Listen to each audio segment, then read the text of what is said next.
Hello friends, and welcome back to my channel.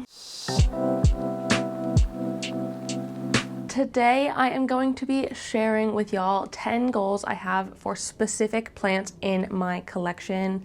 I did this for the first time last year where I basically told y'all about specific plants that I wanted to work on in the year, and I found it was really useful to, one, hold myself accountable to actually get my goals done, as well as to be a good way to reflect on my year. I did, I think, reflection videos at the 6-month and 1-year mark, and I found it really helpful to just be able to see the difference I've made in these plants over the course of that time. I really enjoyed taking care of them and trying to master my goals. So I figured we could do that again for 2025, and I can set some mostly new goals. I have a couple of long-standing ones that will be on this list until they frickin' happen, because I want them to happen so badly and I've been trying for years, and it just some things just take time. I know that. And so maybe 2025 is going to be the year to take these goals off the list. But I've also got several new goals on plants that I want to improve upon this year as well. So before I get into it, I want to say, if you're new here and you don't know me already, hi, my name is Emma and I make houseplanty content all over the internet. So if you want to follow along with my houseplanty journey and maybe learn something along the way, stick around, watch some more of my videos, and subscribe to my channel. If you are not new here, welcome back. I really appreciate you returning. Let's get straight on into it. So this first guy is a bit of a small one, but it is my variegated Thanksgiving cactus. And I started growing this one from propagations last year, and I had tried one before it and that one failed. This one looks currently like it is succeeding. It does have some bits of new growth on there on some of the pieces, so it's not entirely failing, but I would love to have this plant be, by the end of the year, a really nice, it doesn't necessarily have to be full, but a plant that I don't need to worry about, if that makes sense. Actually get it established in its pot and growing regularly. I did muck it up and break this little piece in here, there, immediately after showing it in one of my videos, and I have splinted it with a little bobby pin, a little MacGyvering there. So I'm hoping that the top 2 leaves on this one don't just die off, but it looks like it's starting to grow roots from this sort of cut in there. I did splint it basically immediately, so I'm hoping that that was good enough, and if it wants to reroot from that spot, I'm not going to be mad at it. The more roots, the better, and hopefully the healthier it will be. There are a few other cuttings in here as well, so I'm not too worried about it, but I want to not have to worry about it at all. I want just to feel confident in this plant and be able to just kind of not set and forget it, but treat it like I would treat any other Thanksgiving cactus, and just kind of let it go and do its own thing, or any other jungle cactus really. With all my other jungle cactus, I can kind of just let them be, but with this one, I think because I'm growing it from cuttings, it's taken a little bit more time and effort to stay nice, and I really want it to stay nice. The next one is this alocasia black velvet that I seriously want to revive. I do have the bottom cut of it in my pond box because it had this huge giant stem with no leaves on it, and so I decided to chop and prop it. This one has just been living in water for a little while, and I think that little bit at the top is starting to produce a little bit of new growth. I hope.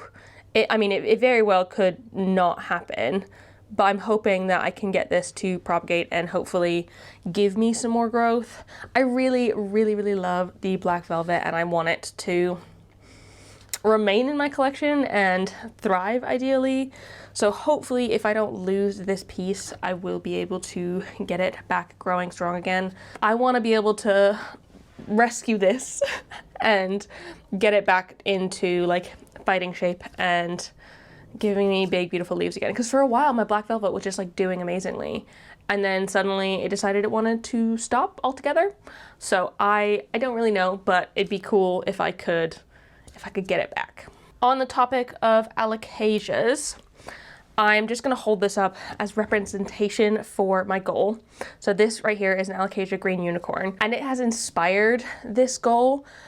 I really want to pollinate alocasias this year. I want to successfully pollinate an alocasia in this time, and this one inspired it because this one is a hybrid alocasia and got me thinking about hybrid alocasias and alocasia pollination in general, and I genuinely think I can do it. I feel like my alocasias, a lot of them produced flowers this last year, and if a lot of them are producing flowers, then I can probably collect some pollen and pollinate them. I've done like a very cursory bit of research into how you propagate alocasias, and I have a feeling I could try. I may as well try, and I might succeed.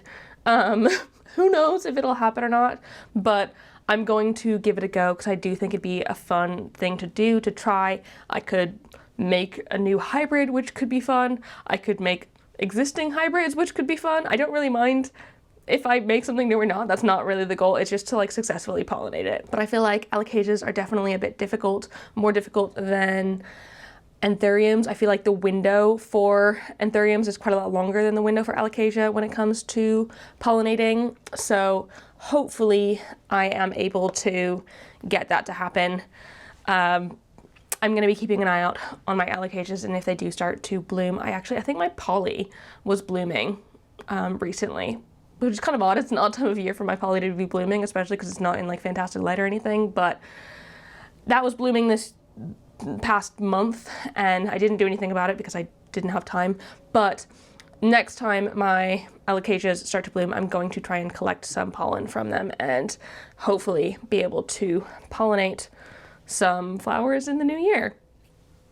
Fingers crossed. One of the goals that I'm bringing over from the past few years actually is about my Hoya Crimson Princess.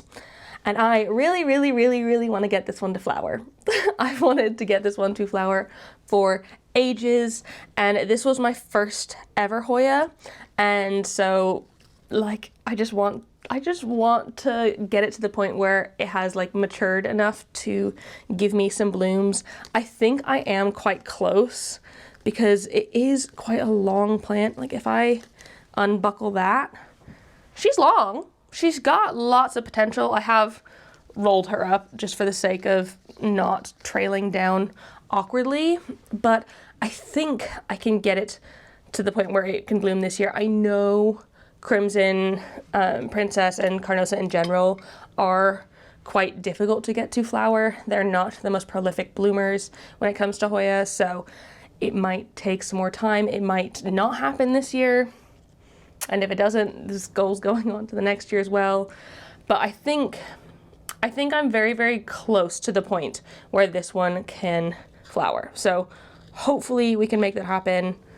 I've got everything crossed for all of these things, but this one specifically, it's been a goal of mine for so long. Like because it was my first Hoya, because I grew it from propagation, and I just really want to get it to that point. I think that would be really cool, and if I can get it to the point where it flowers, that would be absolutely amazing. The biggest plant on this list of goals is my philodendron splendid here. I have it on an absolutely gigantic moss pole, and it has just produced quite a large leaf for me. This is the largest leaf that I've ever had on my splendid. And I really want to get this one to continue to size up this year. It has done a pretty good job of increasing in size over time. I've got it on like, not the world's tallest moss pole, but 3 big moss poles back to back, and it has grown over the top of that. So hopefully in the next year, I will be able to get it to the point where this is like, I would love to get it to the point where this is the smallest leaf. Like I don't mind chopping and propping, but I have several plants down at the bottom. Like I feel like there's 4 or 5, maybe even more at the very bottom of this pole, but by the time it gets to the top, there's just 2 stems. And while 2 stems could be fine if the plant was bigger, I kind of want it to have maybe 3 or 4. That would be my ideal. If I can get it to have 3 or 4 stems on it, then at that point I can give it a chop and then get an extension on the top of this pole and have it have more space. It has been doing really well. It's been growing very steadily for me. It's taken its sweet time because I got it from like very, very tiny, minuscule cuttings, so it's taking its time, but it's getting there, and I think it's in a decent place now with a moss pole that's staying very, very hydrated, and my goal is just keep giving it everything it needs to continue to succeed, and hopefully by this time next year I'll have a leaf that's like that big. That would be phenomenal. I would absolutely love for that to happen. My other moss pole goal, my finger's stuck, is on my cebu blue, and this is the other goal that I'm bringing forward from last year. I want to get my cebu blue to fenestrate. This is the plant that I actually first put on a moss pole ever. This was the first ever plant that went onto a moss pole. I grew this one from cuttings, and it's getting to the point where the leaves are decent in size, but I think this is the type of cebu blue where you need a leaf that's maybe double this size in order for it to fenestrate. And so while it has sized up over time, it is still not quite at that point. It's not even giving me the sort of like cursory fenestrations where it's like a tiny little dot on the leaf. We're not quite there. I'm hoping that if I can keep this one growing well in the new year, I can get it to a point where it is. But again, it is on a fairly big moss pole, not as big as the Splendid is, but a decent sized moss pole here. It's not small, and it's gone to the top of this one as well. I have recently looped the stem down again. Can you see that? I've looped the stem down again, and so the newest leaf is down here, and I'm hoping that I can get that to come and grow back up to the top again so I don't have to chop it, because I don't want to chop it because then I'm losing that like most mature growth on it, and so if I can avoid that, that would be ideal. But I will need to give it an extension at some point, so maybe later this year that can happen, but I just really, really want it to get to the point where it can be fenestrated, because I think fenestrated cebu blues are so gorgeous, and we're almost there. We're so close. This one is a goal on a plant that I've had for several years, but I've kind of just neglected massively over this time. My bad, I know. This is my ficus shiveriana moonshine, and my goal with this one is to get it growing really, really well and happily this year.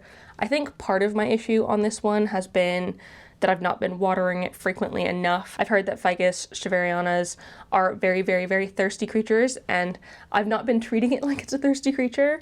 So I could be giving this one more moisture.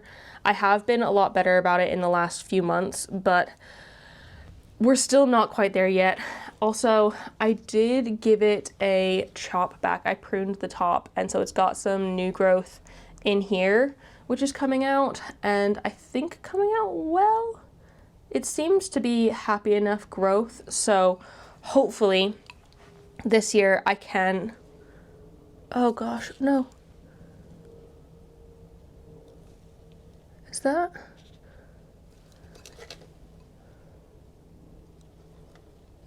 Oh, I thought I saw a mealy bug on it, but I genuinely don't think it is. I think it's just a bit of sap or latex, because these ones, they, like when they bend in a way they don't want to, they'll produce little latex drops, and I think that's just a bit of dried latex in there. I will look at it closer, but I think it's fine. It doesn't look like its new growth is being attacked at all. Oh, there's a thrip on it. God damn it.